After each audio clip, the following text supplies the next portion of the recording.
Hey, aqui é o Chico e hoje a gente vai falar de Junji Ito, mas acima de tudo a gente vai tratar um pouquinho do assunto do terror. Nós já tivemos algumas experiências sobre terror aqui no canal, falamos sobre algumas séries bizarras aqui do YouTube, mas hoje eu quero fazer uma coisa um pouquinho mais assustadora. E como Junji Ito faz isso muito bem, eu tenho que lhe fazer uma pergunta.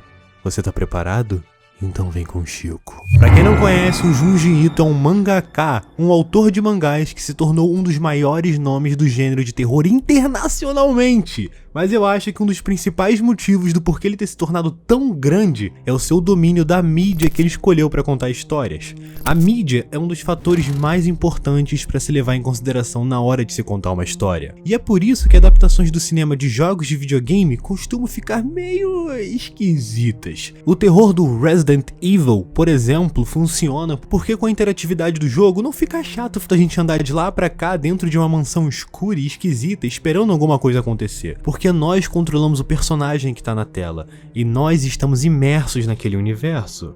Isso não acontece quando a gente vai ver um filme. Seria muito chato assistir alguém andando por aí em uma mansão sem que nada acontecesse. E é por isso que os filmes tentam adaptar o que esses jogos fazem para uma linguagem que combine com o cinema. O que não costuma dar muito certo, não é mesmo? Uma das coisas mais icônicas da obra do Junji Ito só existe porque ele escreve mangás.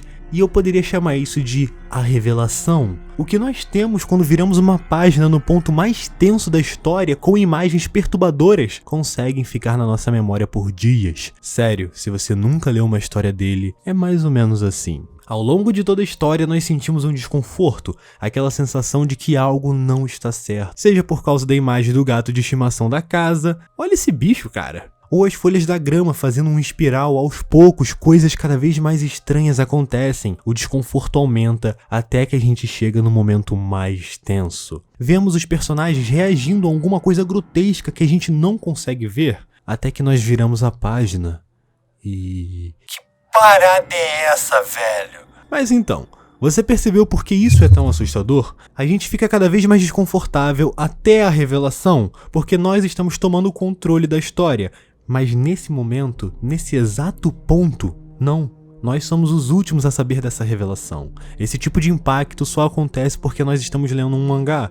E isso não daria certo num filme, num livro e nem em uma animação. Acredite, eles tentaram fazer uma animação e não foi nem de longe tão impactante quanto as revistas. Mas agora nós entendemos que Junji Ito domina a mídia que ele escolheu. E aproveitando, vamos falar um pouco dos seus monstros.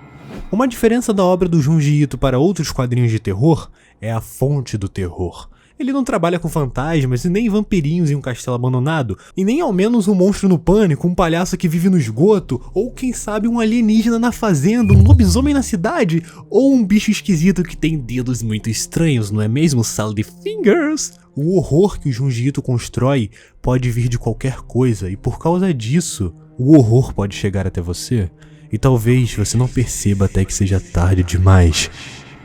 Pra gente ver isso, vamos ver algumas histórias do nosso querido Junji Ito.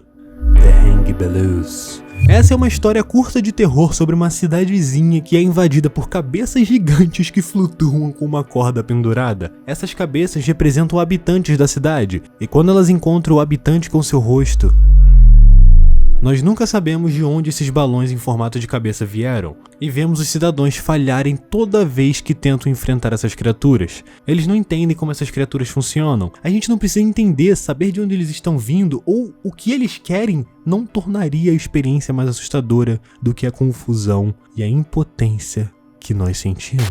O enigma de Amigara Fault. Essa é uma história sobre um terremoto que revela buracos em um formato humano ao norte da montanha de Amigara. Ninguém consegue entender como esses buracos surgiram e pouco a pouco cada vez mais pessoas começam a viajar para vê-los. Logo as pessoas descobrem que cada um dos buracos tem o formato exato de uma pessoa específica do grupo. Elas se sentem cada vez mais atraídas, até que elas decidem entrar lá, para serem sugadas cada vez mais para o fundo da montanha. O espaço se torna cada vez menor e quanto mais elas tentam escapar, mais rápido elas se afundam. O final dessa história tem uma imagem bem estranha. Mas olhando essas histórias a gente vai perceber uma coisa em comum.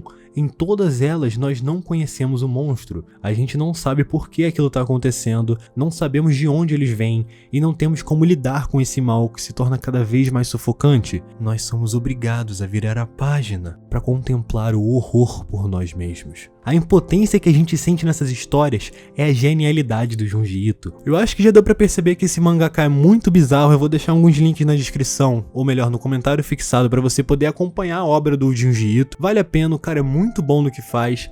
Eu acho que é isso, espero que vocês tenham gostado. Se vocês gostaram, deixa seu like, mas só se você gostou mesmo. Assiste outros vídeos do canal e depois de assistir, aí você vê se vale a pena se inscrever aqui. Muito obrigado pela sua atenção, isso é o mais importante. Fica na paz, porque sem paz ninguém é feliz. E eu fui... Tchau.